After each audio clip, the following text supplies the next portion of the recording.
Oh, all right. So thanks for coming. Uh, Today we're talking about focus. Uh, how to use your thoughts to and the voice in your head to maximize your performance. Um, it's a skill you need if you're going to perform at the highest level. All right. If we're going to achieve the goals that we want to set, then this is a skill just like you need feathering skills and catch skills is a skill you're going to need.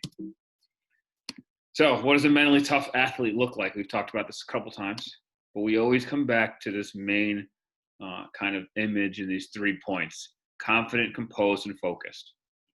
Right? A mentally tough athlete can remain confident in uncertain situations. They're able to manage their anxiety. They're composed, and they're focused. All right. But what does focus mean? That's kind of what today's presentation is on. And why is focus important, right? So focus, controlling the thoughts in your head and controlling the voice in your head directly connects to your feelings connect to your actions, and your actions connect to your thoughts, right? So if we're able to spin this cycle in the right way, we're able to get some positive momentum, right?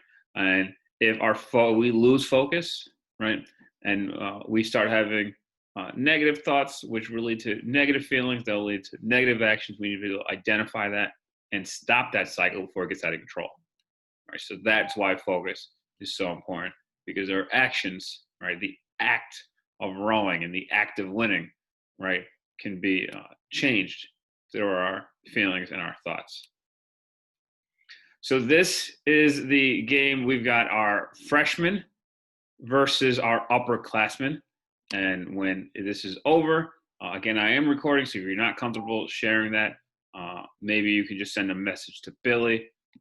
But we're going to see which team gets this right. So how many passes does the white team make?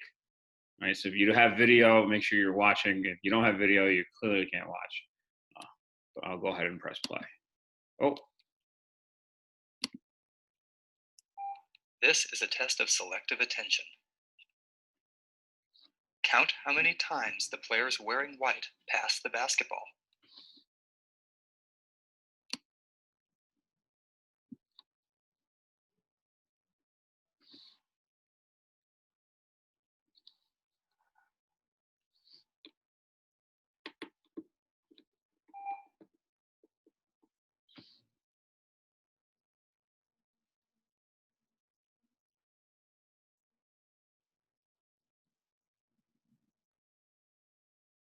How many passes did? Oh, bummer. How many passes? Who had the white team? Can someone jump in? How many passes did you say? I counted like 14. Hold on, one at a time. This is gonna get good. Who's Paul? I heard Paul Cunha's voice. 5. You 5 passes. All right. Matt, who else did I hear? Let's start with the freshman. I saw 14. Someone said 14. That's what I saw. All right, varsity. What did you guys have? I said 14. 14. Did anyone have 15? No one had 15. Who saw the gorilla? I did. Did anyone not see it? Did anyone miss it? Yeah, I missed it. I didn't see a gorilla. All right, here it is.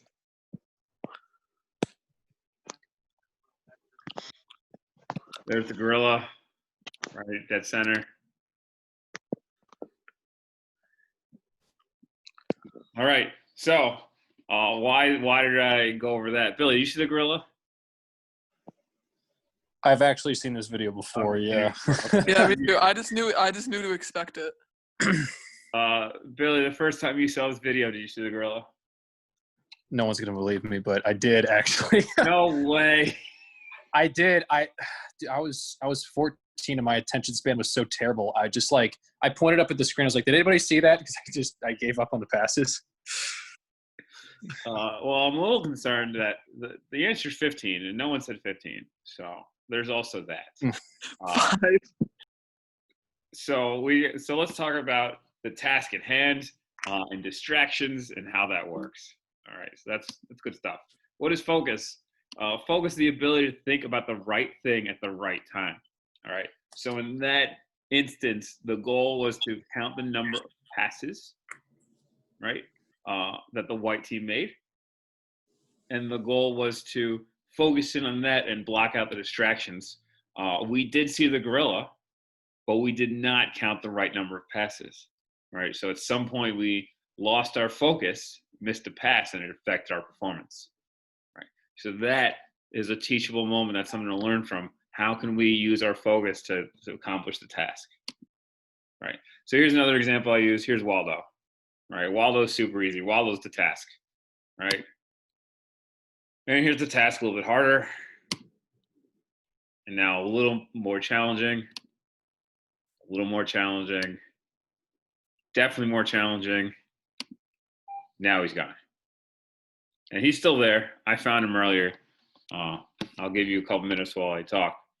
But you can see there's the task, and then there's stuff surrounding the task. And it's our ability to see the task through the distractions that's super important. I believe this is Waldo up here, the little circle. I think that's Waldo right there. But to be honest, they all look alike, so who knows? But I think that's Waldo. Right. Moving forward. Boom. So what does this look like on race day when we're rowing? You have a race. That's your task. You're supposed to go out with your friends that night, and you're thinking about, am I going to get out of here on time? I've heard that before. Am I going to finish this race in time? I'm supposed to go do X, Y, Z. The doubt, sometimes doubt is something that keeps you from focusing on the task. Your cell phone, right? I know that's something that I struggle with is my phone's always ringing. There's something always happening. And that keeps me from focusing on a task. In the race, when the race is actually happening, your inner voice telling you how tired you are. Sometimes maybe your family's on your case for not cleaning your room, or they're on your case for something at home, and that's kind of throwing you off. You have a paper, you slept in, so you're running late, you're a little frantic. You got in a fight with your best friend or a boyfriend or your girlfriend or kind of whoever, but that has thrown you off. Maybe you got moved into the top boat for the weekend, and that's keeping you. You're thinking about like, oh, I made it. I'm in the 1V now, and you're not thinking about the race. You skip breakfast, so you hear your stomach rumbling, but you don't. It challenges you to keep your inner voice focused on the task. Maybe you found $20. Yahtzee. Maybe there's a pandemic, right? There's a lot going on, right? But we started with just the race up here.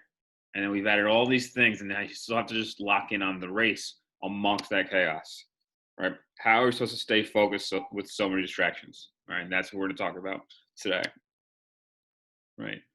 I love this question, what's important now? Decipher between relevant and irrelevant, right? Irrelevant. Past outcomes, right?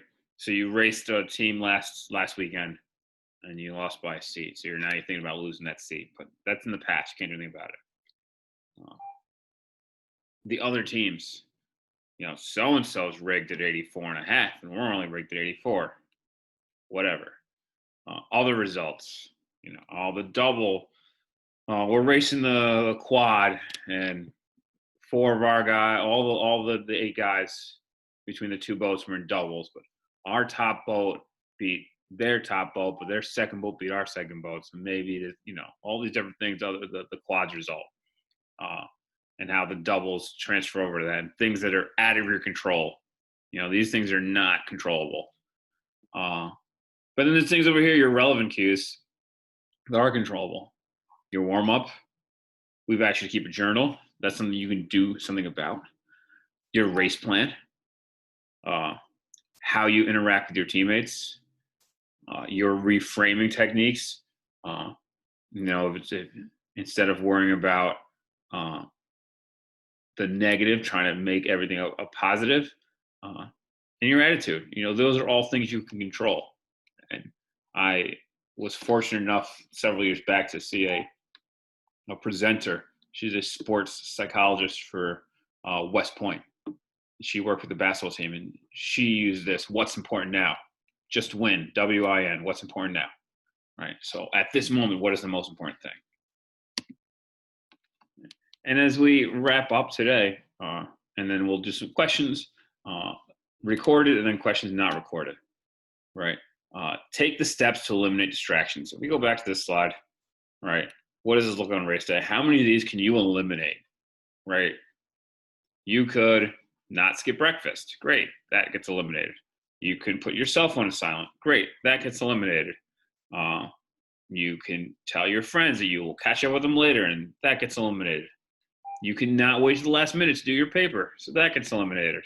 You can set more than one alarm, so that gets eliminated.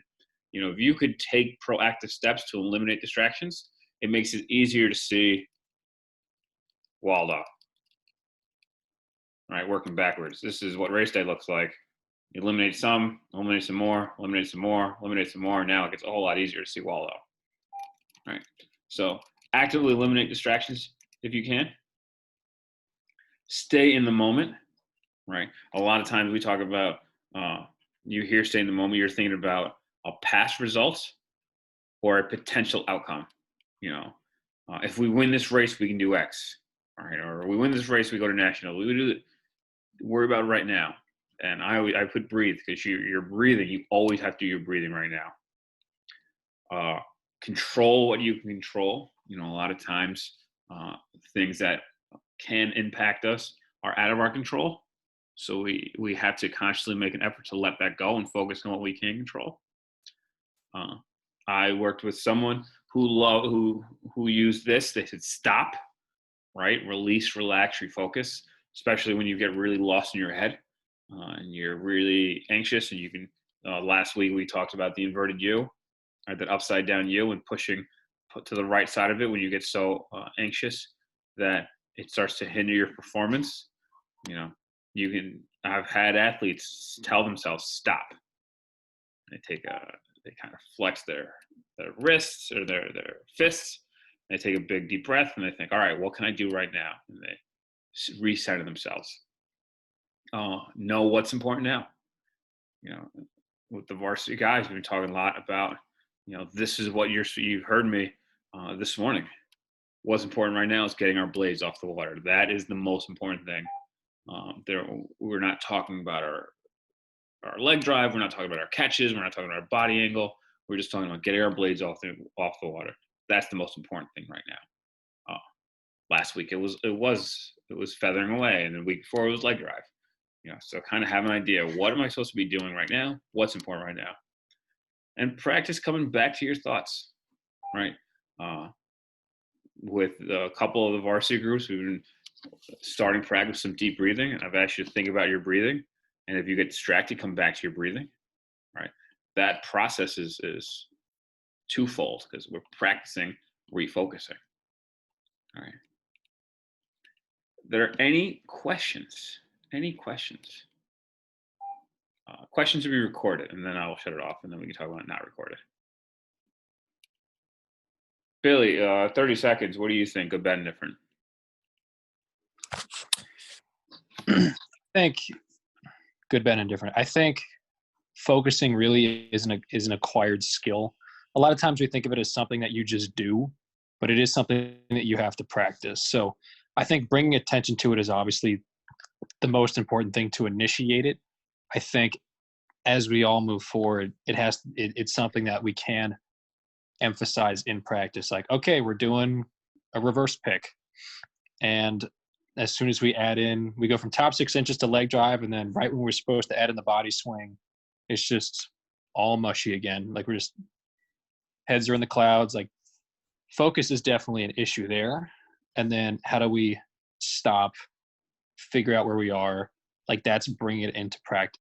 So the coming back into it and not letting ourselves stay up in the clouds, I think is much easier said than done. But like we talk about, first thing is we have to acknowledge it. Yeah, the part that stood out to me is acquired skill. You just don't catch, right? You just don't push your legs. You look at the Orion athletes, they've been wrong for 12, 15 years. They're still trying to get better at stuff. Right. So focus is something else we're always trying to get better at. It just doesn't happen. But also at the same point, it won't happen unless we take active steps to improving it. All right, I'm gonna go ahead and set off there's two questions in the chat. I know this, I won't be fooled. Nice, Paul Cunha. Did you cheat? Did you know that was coming, Paul? I saw the video a couple years ago, so I just knew what was coming. Got it. And so you knew the gorilla was coming, and you still said 14. Yeah. And you still said 14. No, I said 5 because I started counting at first, but then I was just waiting for the gorilla to come. We're gonna talk about that. I'm gonna stop.